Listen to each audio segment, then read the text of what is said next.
بسم یہوہ الرحمن الرحیم یا مقیت دا مینٹینر۔ خدائے رب ذوالجلال کے بابرکت نام سے آغاز۔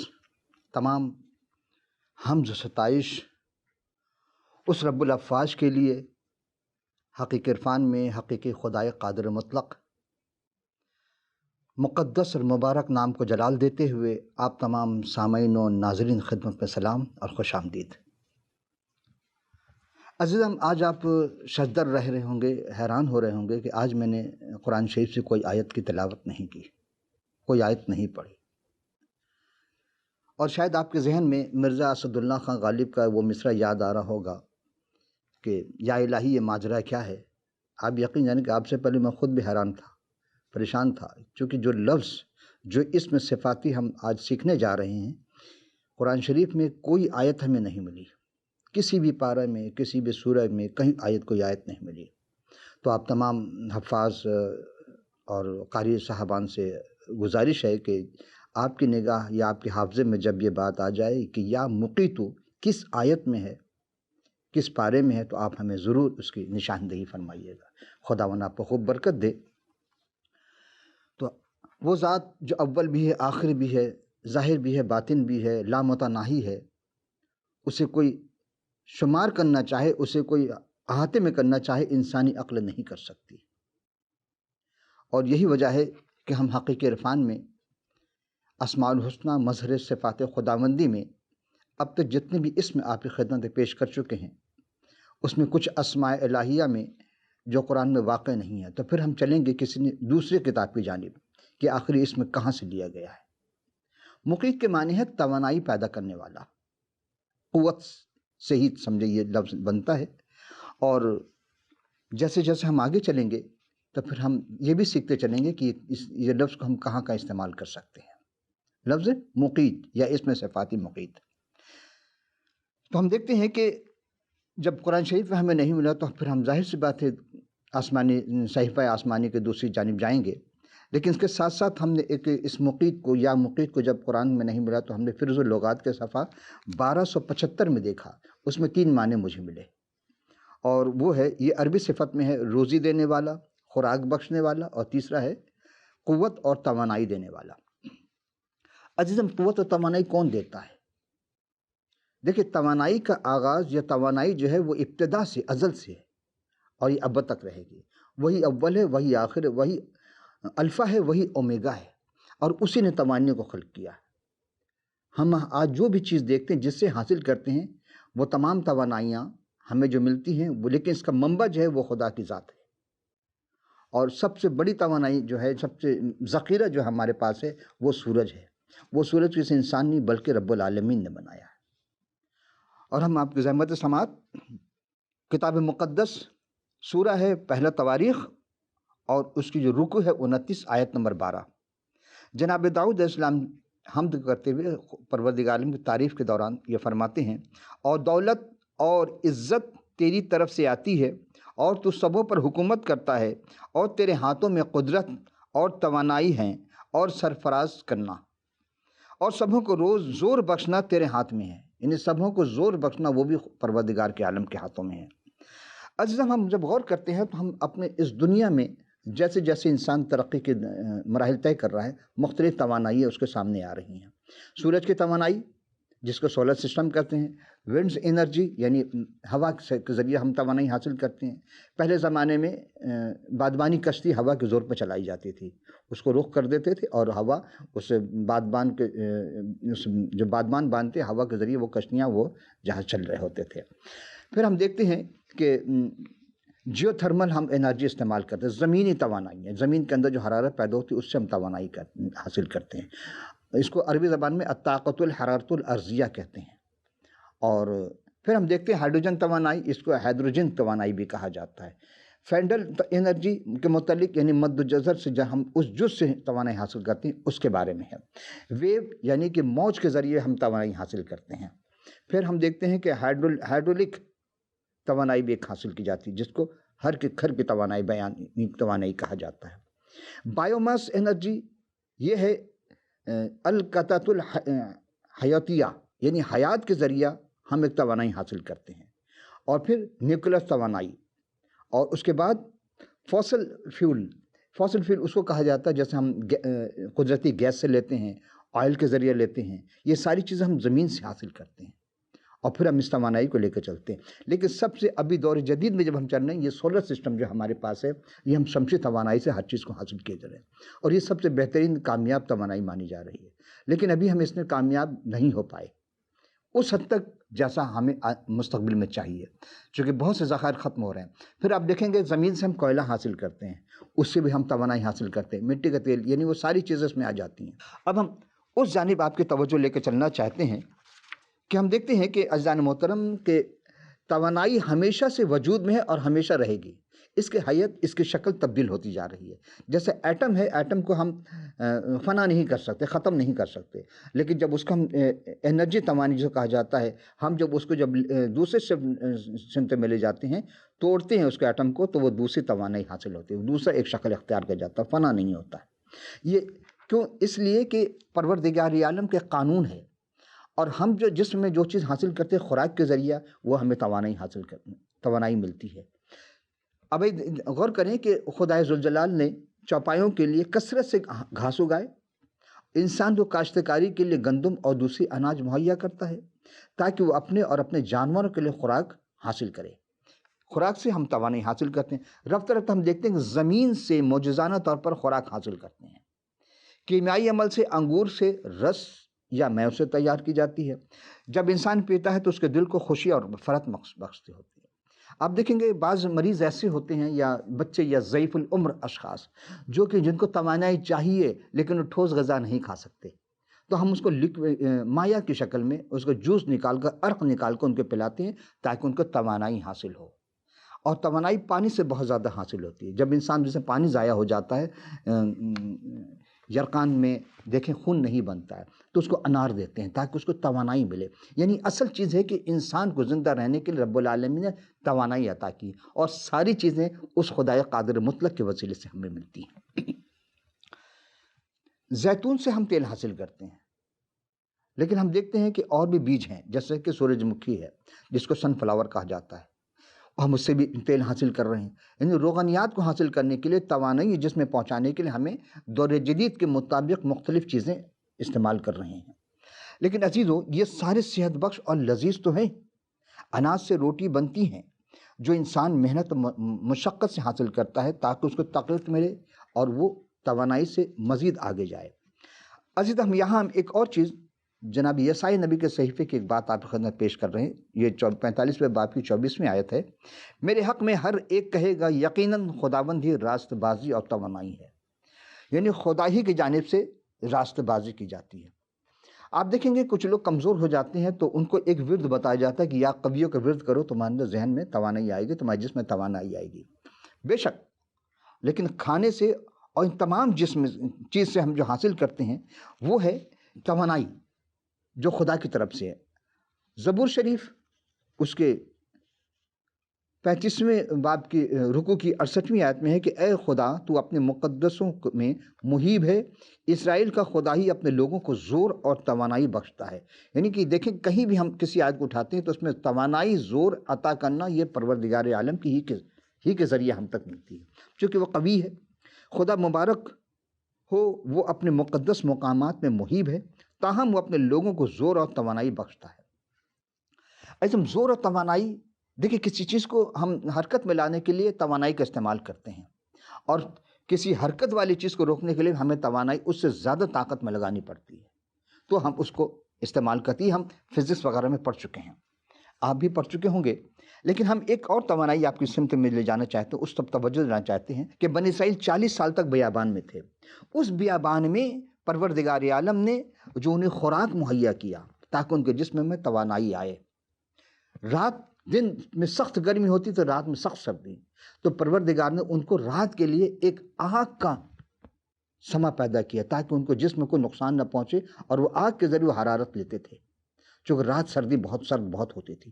1-2 دن کی بات نہیں عزیزو، 10 عشرات کی بات نہیں ہے، 20 دن، مہینہ، سال کی بات نہیں، 40 سال کس نے انہیں خوراک مہیا کیا؟ من و سلوہ کہا جاتا ہے، بٹیر کی شکل میں تھیں، اناج کی شکل میں 2 چیزیں تھیں، اور کتنے لاکھ تھے؟ تقریباً 35 لاکھ سے زیادہ لوگ تھے اس میں۔ تو ان کو خوراک کیسے پروردگار نے مہیا کیا؟ نہ انہوں نے بیج بویا، نہ کاٹا، نہ کوئی کس کیا، لیکن وہ جو خالق کائنات توانائی دینے والے منبع ہے، اس نے ان کو خوراک مہیا کیا، اور وہ جو چیز بچ جاتی تھی، ضائع ہونے والی آتی جو کہ ویسٹیج کہا جاتا ہے، وہ تقریباً 12-13 آج کے زمانے میں ٹن کے مطابق بچتے تھے۔ تو اب سوچے وہ خدا جو ہے وہ رزق دینے پہ آتا ہے تو کس طرح رزق دیتا ہے۔ لیکن ہمارا رونا یہ ہے کہ ہمیں رزق مل نہیں رہا۔ اس کا مطلب درمیان میں کچھ ایسے لوگ ہیں، کچھ ایسے عناصر ہیں جو پروردگار کے حکم کی تابعداری نہیں کر کے کسی اور کی تابعداری کر کے انسان کو مفلوق الحال بنا کر، کمزور بنا کر کے، اور ان کے رزق کو اپنے قبضے میں کر لیتے ہیں، گوڈاؤن کے گوڈاؤن بھر دیتے ہیں، اور آخر وہ بھی ضائع ہو جاتے، اس میں بھی کیڑے لگ جاتے ہیں۔ توانائی سے متعلق میں ایک اور واقعہ آپ کے سامنے پیش کرتا جاؤں، جناب یوسف بن یعقوب علیہ السلام کا واقعہ۔ بادشاہ نے خواب دیکھا، 7 بھینسوں کا ہے، یہ ہم پہلے کسی اور پروگرام میں عرض کر چکے ہیں۔ تو کیا کہا کہ سب نے اس کے جواب نہیں دیا، لیکن جناب یوسف علیہ السلام جو قید میں تھے اس وقت ڈال دیے گئے تھے، انہوں نے اس کا جواب دیا کہ 7 سال فصل اگے گی اور 7 سال قحط سالی رہے گی۔ تو آپ سوچیں کہ 7 سال تک جناب یوسف علیہ السلام نے کون سی انرجی تھی جس کے ذریعے انہوں نے اس اناج کو کولڈ اسٹوریج میں رکھا۔ یہ کولڈ اسٹوریج بھی اگر کہیں گے تو انہیں کی ایجاد کرتا ہے، اس کو رکھا اور تمام لوگوں کو وہ خوراک مہیا کیا تاکہ وہ زندہ رہیں، انرجی ملے، ان کو طاقت ملے۔ آج ہم دیکھتے ہیں کہ حکومتیں کیا کرتی ہیں، گوڈاؤن میں ہیں، لیکن لوگ مفلوق الحال بھوکے مر رہے ہیں، بچے بھوکے مر رہے ہیں۔ کس کا قصور ہے؟ کیا خدا کا قصور آپ کہیں گے؟ نہیں، بارش ہو رہی ہے، سیلاب آ جاتا ہے بارش سے، لیکن آپ ڈیم نہیں بناتے، کس کا قصور؟ یہ بھی خدا کا قصور ہے، یہ حکومت کا قصور ہے۔ وہ حکومت جو ابلیس کے پیروکار ہو چکے، پوری دنیا کی میں بات کر رہا ہوں، جنرل بات ہے، یہ عام بات ہے کہ جو حکومتیں اپنے عوام کو خوراک مہیا نہیں کر سکتی، پانی مہیا نہیں کر سکتی، یہ تو خدا کی عطا کرتا ہے، تو آپ کیوں روکتے ہیں؟ آپ نے کیوں نہیں بنایا؟ یہ آپ کا قصور۔ پروردگار آپ سے حساب لے گا کہ آپ کو ہم نے طاقت دی، توانائی دی، سب کچھ دیا، آپ کو حکومت عنان ملا کے بیٹھا دیا کہ میرے لوگوں کی خدمت کرو، یہ خدمت آپ کر رہے ہیں، خدا تو پوچھے گا آپ سے۔ آپ بچ کے نہیں جا سکتے۔ دنیا میں تو عدالت کو آپ خرید سکتے ہیں، دنیا میں آپ اپنی مرضی کے منصف بیٹھا سکتے ہیں، لیکن اس وحدہ لا شریک کی عدالت میں آپ کے پاس کوئی جواب نہیں ہوگی۔ وہاں کی تیاری کا اب بھی موقع ہے، خدا کے حضور معافی مانگے اور جس کا جو حق اس کو حق دے دیں۔ عزیزو، توانائی کی بات ہو رہی ہے، ہم دیکھتے ہیں کہ یسائی نبی کے صحیفے کے 35ویں جو رکوع ہے اس کے 3، 5 اور 6 آیت ہم خدمت پیش کرتے ہیں۔ کمزور ہاتھوں کو زور اور توانا گھٹنوں کو، ناتواں گھٹنوں کو توانائی دو۔ کون دے گا؟ یہ ضعیف العمر لوگوں کی طرف اشارہ ہے، وہ معصوم بچوں کی طرف اشارہ ہے۔ یہاں تو دودھ میں ملاوٹ کر کے لوگوں کو غذا کو ناقص بنا دیا جاتا ہے۔ اس وقت 5ویں آیت میں ہے کہ اس وقت اندھوں کی آنکھیں وا کی جائیں گی اور بہروں کے کان کھولے جائیں گے۔ اب دیکھیں کہ آپریشن کے ذریعے آنکھیں ٹرانسفر کی جاتی ہیں، آنکھیں بینائی پیدا کی جا رہی ہے، لینس لگائے جا رہے ہیں، لیکن 6 آیت میں تب لنگڑے ہرن کے مانند چوکڑیاں بھریں گے اور گونگے کی زبان گائے گی، یعنی خدا کی حمد کرے گی۔ اور یہ کس نے کیا؟ یہ تو 700 سال پہلے کی آیت ہے جناب قبل مسیح، یہ 700 سال پہلے۔ تو 700 سال کے بعد اس کو پریکٹیکلی طور پر جناب مسیح نے پیش کیا۔ یہ آپ پہلے بھی سن چکے کہ ہاں گونگے بولنے لگے، اندھے دیکھنے لگے، صرف ہاتھ لگایا، انہوں نے مسح کیا اور اس کے ایمان کے مطابق سے روشنی آ گئی، وہ توانائی مل گئی۔ آنکھوں کو توانائی کس نے دی؟ بظاہر تو پروردگار عالم، لیکن آپ دیکھیں گے جناب مسیح نے چھوا، اسے مس کیا اور اس کی آنکھوں میں بینائی آ گئی۔ تو وہ قدرت، وہ جو کل کائنات کے اختیار کے پاس ہو، وہی کر سکتا ہے، دوسرے میں نہیں۔ عزیزان محترم، اس سے قبل کہ ہم جناب یسائی علیہ السلام کے صحیفے سے کچھ باتیں آپ کی خدمت میں تشریح کرتے، لیکن ایک اور بات ہم خصوصی آپ کی خدمت میں پیش کرنا چاہتے چلیں گے کہ آپ کے اذہان یعنی آپ کے ذہن کو محفوظ کرتے جائیے کہ کتاب مقدس میں سب سے بڑی جو سورہ ہے وہ ہے، یہ خوبی ہے سورہ کی، یسائی نبی کے صحیفے کی یہ جو سورہ ہے، اس کی خوبی یہ ہے کہ جتنی بھی کتابیں ہیں ہمارے پاس یعنی کتاب مقدس میں، وہ سب کسی نہ کسی نبی کے نام سے منسوب ہیں، کسی جانور کے نام سے نہیں ہے، کسی پرندے کے نام سے نہیں، نبیوں کے نام سے، ان انبیاء کرام کے نام سے جو رب العالمین کی بارگاہ میں مقبول تھے، برگزیدہ تھے، اور روح القدس کی وجہ سے خدا نے ان سے وہ لکھوایا، اسی لیے وہ ان کے نام سے منسوب ہے۔ اب ہم اس میں دیکھیں اس نبی کے زمانے میں کیا ہوا، وہ حالات و واقعات پر مبنی وہ باتیں جو ہوتی تھیں وہ لکھتے تھے، اور سب خدمت میں شکر گزاری کرتے تھے۔ تمام انبیاء خدمت میں شکر گزاری کرتے ہیں۔ اور آج نئے زمانے والے بھائی بہنیں جو ہیں، جو بزرگ ہیں، ہم ان سے یہ کہ مختصر سی بات کر کے ہم آگے چلیں گے کہ توانائی جب حاصل کرتے ہیں تو ہم خدا کے فضل سے کرتے ہیں۔ خدا کے فضل سے توانائی ملتی ہے، یہ اس کی ودیت کرتا ہے۔ کوئی شمار کرنا چاہے نہیں کر سکتا، توانائی نظر نہیں آتی ہے۔ آپ دیکھتے ہیں کہ ہم الیکٹریسٹی ہم استعمال کرتے ہیں، جو تاروں سے جو چیزیں آتی ہیں وہ، تو ہم کیا دیکھ سکتے ہیں اس توانائی کو؟ نہیں دیکھ سکتے۔ وہ الیکٹرک کو ہم نہیں دیکھتے، لیکن ہم ایک میٹر ہے، اس میٹر پہ اس گراف کو دیکھ سکتے ہیں، کتنے پک پہ جاتی ہے، کتنے پک پہ نیچے آتی ہے، اور اس کے ساتھ ہم پھر اندازہ لگاتے ہیں ہاں یہ کون سی توانائی ہے، اے سی ہے یا ڈی سی ہے، ڈائریکٹ کرنٹ ہے یا وہ الٹرنیٹیو کرنٹ ہے۔ عزیزم، حرکت میں لانے کے لیے خدا نے انسان کو عقل و شعور عطا کیا تاکہ وہ اپنی روح کو بھی حرکت میں لائے۔ انبیاء اکبر کا تذکرہ ضرور ہوتا ہے، تو انبیاء اکبر میں حضرت یسایہ علیہ السلام کا شمار انبیاء اکبر میں سر فہرست ہے۔ کیونکہ اب سوال یہ پیدا کہ آخر انہیں انبیاء اکبر کیوں کہا جاتا ہے؟ تو کچھ اور بھی ہوں گے، جی ہاں، انبیاء اصغر بھی ہیں۔ دیکھیں ان کے درجے چھوٹے ہوتے تھے؟ نہیں، ان کا زمانہ جو ہوتا تھا، جن کا زمانہ زیادہ طویل ہے وہ انبیاء اکبر ہیں، اور جن کا زمانہ مختصر ہے ان کو انبیاء اصغر کہا جاتا ہے۔ اتنی سی بات ہے۔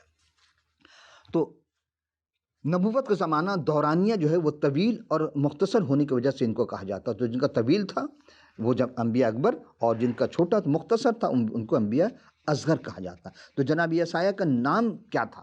اس کا مطلب کیا ہے؟ نام تو تھا یسایہ، یہ سین اور عین، یہ الف ہا، یسایہ۔ یسایہ کے مطلب ہے کہ یہوہ نجات ہے، یعنی نجات کوئی حاصل کرنا چاہتا ہے تو وہ یہوہ سے حاصل کرے گا، یعنی یہوہ کے سوا کوئی نجات نہیں دے سکتا، یہی ان کا پورا نام کا مطلب ہے۔ اور یسایہ کو، جناب یسایہ علیہ السلام کو انبیاء کا شہزادہ بھی کہا جاتا ہے۔ ان کا تعلق شاہی خاندان سے تھا، اور یہ اپنے زمانے میں سب سے زیادہ تعلیم یافتہ تھے، ادیب بھی تھے، اور ادیب قسم کے نبی تھے، اسی لیے ان کی جو تحریر ہے ایک ادیبانہ تحریر ہے۔ اور ان کے صحیفے کو بحکم خدا جناب یسایہ علیہ السلام نے بدست خود تحریر کی فرمائی، اور اس صحیفہ کو ثنا و بیدا سے بھی تشبیہ دی جاتی ہے۔ آپ کی یاد ایک کتاب ہے بدایہ اور نہایہ، اس میں بھی بہت ساری باتیں ہیں جو 13 جلد پر مشتمل تھی۔ اب اس کے اردو ترجمے تو ابھی تک نہیں ہو سکے، مجھے نہیں معلوم کیوں، اس لیے کہ وہ عربی زبان میں بدایۃ النہایہ، اور ہم دیکھتے ہیں کہ تشبیہ دی جاتی ہے اسی کتاب کو، اور ان کے 2 اولاد پروردگار نے ان کو عطا کی تھی۔ اس کا تذکرہ 7 اور 8 باب میں ہے۔ 7ویں رکوع کی 3 آیت میں کے مطابق بڑے کا نام تھا یشار یاشوب، جس کے معنی ہے بقیہ واپس لائے گا۔ دیکھیں کوئی مقصد ہے یہاں ہمارے اس یسایہ نبی کے صحیفے کو پیش کرنے کا، ان کے نام کے بارے میں بتانے کا۔ دوسری جو اولاد ان کی ہوئی، جب پروردگار ان کو دوسری اولاد دی تو اس سے پہلے اس کا نام لکھوایا تھا، اور وہ 8ویں باب کی پہلی آیت میں ہے، 8ویں رکوع کی پہلی آیت۔ پھر خدا نے فرمایا ایک تختی لی اور اس پر صاف صاف لکھ مہیر شالال ہاش بز، اور باب 8 رکوع 8 کے 3 کے مطابق تب خدا نے مجھے فرمایا، کون کہہ رہا ہے؟ حضرت یسایہ علیہ السلام فرماتے ہیں تب پروردگار خدا نے مجھے فرمایا کہ اس کا نام مہیر شالال ہاش بز رکھ۔ اس کے نام کا مطلب ہے جلد برباد کر یا جلد لوٹ مار کر۔ کیوں؟ جب لوگ خدا کی تعریف کرنے چھوڑ دیں گے، رب العالمین کو چھوڑ کر بت پرستی اور تمام گناہ میں ملوث ہو جائیں گے، تو خدا پھر ایسے لوگوں کو لے کر آتا ہے جو اس علاقے کو تباہ و برباد کر دیتا ہے۔ ان کے ذریعہ، خدا خود نہیں کرتا، ان کے ذریعہ کرواتا ہے۔ تو جناب یسایہ کے نبوت کا آغاز پہلے باب کی پہلی آیت کے مطابق یسایہ بن آموس کی رویا، جو اس نے یہودا اور یروشلم کے بابت یہودا کے بادشاہوں عزیہ، یوتام، آخز اور حزقیہ کے ایام میں دیکھی تھیں، اور ان تمام باتوں کو انہوں نے تحریر کی۔ اور 54 باب میں ہم جب دیکھتے ہیں تو انہوں نے 3 گیت بھی لکھی تھی۔ اچھا، یسایہ علیہ السلام جو تھے شاعر نہیں تھے، لیکن پھر بھی انہوں نے تقریباً 6 یا 7 گیت لکھے ہیں۔ اور پھر ہم دیکھتے ہیں کہ ان کے زمانہ جو ہے وہ 680 قبل مسیح سے 740 قبل مسیح کا ہے۔ عزیزان محترم، جب ہم اس کو ذرا تفصیل سے دیکھیں تو یسایہ علیہ السلام کے صحیفے کو چھوٹی بائبل بھی کہا جاتا ہے۔ کیوں کہا جاتا ہے؟ اب سوال پیدا ہوتا ہے، یعنی کل کتنی کتابیں ہیں؟ صورتیں ہیں جو کہا جاتا ہے 66، اور جناب یسائی نبی کے جو صحیفہ جو 700 سال قبل مسیح آپ نے بحکم خدا تحریر فرمائی، تو اس میں 66 کل کتابوں میں، اور ان کے جو صحیفہ ہے اس میں 66 ہی رکوع ہیں، جس کو 66 باب بھی کہا جاتا ہے۔ لیکن آپ جب غور فرمائیں گے تو پہلی باب سے لے کر 39 باب تک شریعت، جج اور عدالت پر مشتمل ہے۔ شریعت، جج، عدالت اس پر مشتمل ہے، اور 27 سے لے کر 66 باب تک یہ نیا عہد نامہ خدا قوم کو رہائی دے گا، یہ ساری باتیں درج ہے۔ تو عزیزو، ہم جب غور کرتے ہیں تو زبور شریف کے بعد حضرت داؤد السلام کی جو زبور شریف ہے، اس کے بعد حضرت یسائی نبی علیہ السلام جو تھے، یہ واحد شخصیت ہیں جنہوں نے سب سے زیادہ حضرت مسیح موعود سلام علیہ کے بارے میں پیشن گوئیاں لکھی۔ مثلا جناب مسیح کے ولادت کے بارے میں امانویل کا ایک نشان کے بارے میں تذکرہ ملتا ہے، اور وہ اسی صحیفہ کے حضرت یسائی نبی کے صحیفے کے 7ویں باب کی 10 سے 14 آیت ہیں، لیکن ہم آپ کے صرف 3 آیت پیش کریں گے۔ مکمل باتیں ہیں، آپ اس کا مطالعہ خود بھی کر سکتے ہیں، تو چونکہ ہمارے پاس وقت کی کمی ہے تو اس لیے ہم زیادہ چیز نہیں پیش کر سکتے، تو صرف ایک آیت، یعنی 7 کے باب کے 14ویں آیت، 7ویں رکوع کی 10 سے 14 آیت میں تفصیل ہے، لیکن ہم صرف ایک آیت آپ کی خدمت پیش کریں گے، وہ 7ویں رکوع کی 14ویں آیت ہے۔ لیکن خداوند آپ تم کو ایک نشان بخشے گا، یعنی خدا آپ کو خود ایک نشان بخشے گا۔ دیکھو ایک کنواری حاملہ ہوگی اور بیٹا ہوگا، اور اس کا نام امانویل رکھیں گے، جس کے معنی ہے خدا ہمارے ساتھ ہے۔ اور پھر 35ویں باب میں جس طرح ہم نے پچھلے تذکرہ کیا تھا آپ سے کہ کمزوروں کو ہاتھ عطا کرے گا، توانائی ملے گی، گھٹنوں اور دیگر نابیناؤں کے بینائی، اور بہروں کے سنیں گے، یہ تمام باتیں ہو چکی جناب مسیح سلام علیہ نے پیش کر چکے۔ اب ہم غور کریں گے عزیزوں کہ اس 3 آیت جو ہم آپ پہلے پیش کر چکے تھے، تو اس کی تفصیل آپ کو متی مل جائے گی۔ متی، حضرت متی رسول کے معرفت لکھی انجیل جلیل کے 6 باب میں 6 سے 11 آیت میں تمام باتیں ملیں گی، اور 9 باب کی 27 سے لے کر 30ویں باب میں 30 آیت میں بھی آیات ملیں گی۔ جب آپ چلتے چلیں گے تو آپ دیکھیں گے کہ جناب مسیح جب لوگ ان پر ایمان لائے، کیا اعتقاد ہے کہ یہ کر سکتے ہیں؟ جب لوگ پوچھا ایک نابینا سے، کیا تیرا اعتقاد ہے کہ میں ایسا کر سکتا ہوں؟ اس نے کہا کہ ہاں، بغیر سوچے سمجھے، اس لیے کہ بلا تعاقف کوئی اگر جواب دیتا ہے کہ ہاں خداوند، تب وہ یہ کون لوگ تھے؟ یہ وہ لوگ تھے جو کنارے بیٹھے تھے، دونوں آنکھ سے نابینا تھے، اور جب سنا کہ جناب مسیح یہاں سے گزرے تو اس نے آواز دے کر کہا کہ اے ابن داؤد، ہم پر رحم کر۔ یہ وہ روحانی نام تھا جو کوئی بہت کم لوگ جانتے، جس کو روحانی علوم تھا۔ یہ آنکھ سے تو نابینا تھے لیکن دل سے نابینا نہیں تھے۔ آج ہم دل کے نابینا ہو گئے ہیں۔ اگر نابینائی کو ختم کرنا ہے، بینا بنانا ہے، تو اس کے پاس ہمیں آنا ہوگا جو بینائی عطا کرتا ہے۔ تو جناب مسیح نے اس سے پوچھا کیا تو کیا چاہتا؟ اس نے کہا کہ مجھے آنکھ چاہیے، میں دیکھ سکوں۔ آپ نے کیا تیرا اعتقاد ہے، ایمان ہے کہ میں ایسا کر سکتا ہوں؟ اس نے کہا بے شک، بلا طاقت، بغیر سوچے سمجھے۔ تو آپ نے اس کو صرف ہاتھ اس کی آنکھوں پہ مسح کیا، اور فوری وہ کہتا ہے کہ خدا میں سب کچھ دیکھ سکتا ہوں، آسمان کی طرف دیکھا اور سب کچھ دیکھ سکتا ہوں۔ تو جو بینائی عطا کرے، توانائی، دیکھنے کی توانائی سب سے پہلی چیز ہے۔ عزیز، ایک بات ہم آپ سے عرض کرتے چلیں کہ انشورنس جب کوئی کرتا ہے تو 3 چیز پر مشتمل ہوتی ہے، اس کی آنکھ سلامت ہو، اس کے ہاتھ سلامت ہو، اس کے پیر سلامت ہو، ذہن سلامت ہو۔ یعنی کہ آنکھ سے دیکھ سکتا ہے تو ہاتھ سے کام کر سکتا ہے، پیر سے چل سکتا ہے، ورنہ اس کی آمدنی آدھی ہو جاتی ہے۔ یہ انشورنس کے پالیسی کا ایک نظریہ ہے۔ اب تو اسپیشل پرسن کے بھی کر لیتے ہیں، لیکن ہم یہ آپ کر کے وہ طبیب اعظم، اس سے بڑا کوئی طبیب نہیں جس نے آنکھوں کو چھو کر توانائی عطا کر دی۔ بھائی ایک جملہ کہنے جا رہے ہیں کہ آپ کی توجہ کہ کائنات کے نور نے، اس نور مجسم نے جب اس دنیا میں جلوہ فروز ہوئے تو بے نور آنکھوں کو چھو کر نور بخشی، اور فوراً ان کی آنکھیں درست ہو گئیں، وہ دیکھنے کے قابل ہو گئے۔ لیکن عزیزو، ہم جب غور کرتے ہیں، عجب دستور زمانہ ہے کہ خدا انسان سے پوچھتا ہے اور انسان خدا سے سوال کر رہا ہے۔ میں دیکھتا ہوں جھگڑ رہا ہے، لوگ شکوہ شکایت کرتے ہیں، خدا چیلنج کر رہا ہے کہ انسان سے، کہ انسان کہتا ہے کہ دیکھنے سے ایمان کی طاقت، توانائی پیدا ہوتی ہے، اور خدا کہہ رہا ہے کہ ایمان لانے سے دیکھنے کی طاقت پیدا ہوتی ہے۔ کتنا فرق ہے!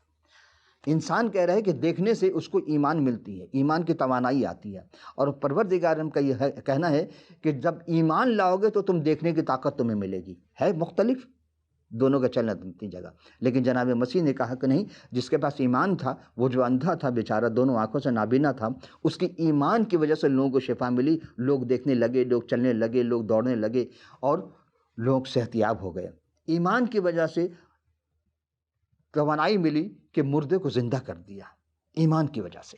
عزیزو، اب چونکہ وقت بہت مختصر رہ گیا ہمارے پاس، ہم دیکھتے ہیں ہمارے جسم میں 3 قسم کی طاقتیں کام کرتی ہیں. ایک جسمانی طاقت، ایک نفسانی طاقت، ایک روحانی طاقت. جسمانی اور نفسانی طاقت سے ہم نجات حاصل نہیں کر سکتے، تو پھر کس طاقت سے حاصل کریں گے؟ روحانی طاقت سے. تو روحانی طاقت والا کون ہے؟ کون ایسا شخص ہے جو ہمیں روحانی طاقت عطا کرے؟ اس لیے کہ ہم دیکھتے ہیں کہ روحانی اور جسمانی طاقت میں جنگ جاری ہے. بس عزیزو، بہت توجہ چاہوں گا آپ سے. یہاں ایک جملہ کہ ہم جب غور کرتے ہیں کہ روحانی طاقت کہاں سے ملے گی. آج دنیا ترقی کر رہی ہے اور ہمارے نوجوان ترقی کے مراحل کو طے کر رہے ہیں. ہم دیکھتے ہیں کہ وہ آخرت پر ان کا ایمان کہتے ہیں زبانی، لیکن عملی زندگی میں نہیں ہے. کیوں ہے؟ کیوں ایسا؟ اس لیے کہ ان کو روحانی توانائی نہیں مل رہی ہے. روحانی توانائی نہیں مل رہی ہے. جب تک روح القدس کا ان پر، روح القدس سے محبت نہیں ہوگی، جب تک وہ روح اللہ سے، ہم یوں کہہ رہے ہیں، قرآن نے بڑا بہترین جملہ دیا، بہت بہترین لفظ استعمال کیا، روح اللہ. اس روح اللہ سے جب تک ایمان نہیں آئے گا، اس روح اللہ پر ایمان نہیں آئے گا، اس کی قوت نہیں آئے گی، ہم روحانی طور پر طاقتور توانائی نہیں حاصل کرتے، توانائی نہیں ہوتے. اور آخرت کی ساری باتیں وہ روح سے متعلق ہے، اس جسم سے متعلق نہیں ہے. تو روحانی طور پر جتنی ایمان میں ہم معمولی حاصل کرتے جائیں گے، روحانی معمولی ہوگی، تو ہمیں روح اللہ ہی سے حاصل کرنا ہوگا. دوسرے لوگ جو جناب مسیح سے محبت کرتے تھے وہ شفا پاتے رہے، وہ شفا اللہ سے برکات پاتے رہے. فصیح فریسی روحانی طور پر مردہ اور اندھے ہو گئے تھے. کہیں ایسا تو نہیں آج ہم بھی ان فصیح فریقی کی طرح ہم روحانی طور پر اندھے ہو گئے ہیں اور جسمانی طور پر ہم بہت کچھ حاصل کرتے جا رہے ہیں. لیکن جب عزیزو، جب جناب مسیح دوبارہ اس دنیا میں جب افروز ہوں گے تو وہ عدالت کریں گے. عدالت کس کی ہوگی؟ جس کے پاس روحانی طاقت ہوگی عزیزو، جو روحانی طور پر ان کو تسلیم کر چکا ہے، توبہ کر چکا ہے اور ایمان لے آیا ہے، تو اس روح اللہ اس کو نجات دلا سکتے ہیں. اس کے علاوہ کسی کو نجات نہیں ملے گی. تو روح اللہ سے اگر آپ کو رابطہ کرنا ہے تو روح اللہ کو سمجھنا ہوگا، اور روح اللہ کو سمجھنے ہمیں کتابوں کا مطالعہ لازمی ہے. ہم کسی اور نشست میں پھر حاضر ہوں گے. اس وقت کے لیے اجازت. خدا حافظ. ناصر.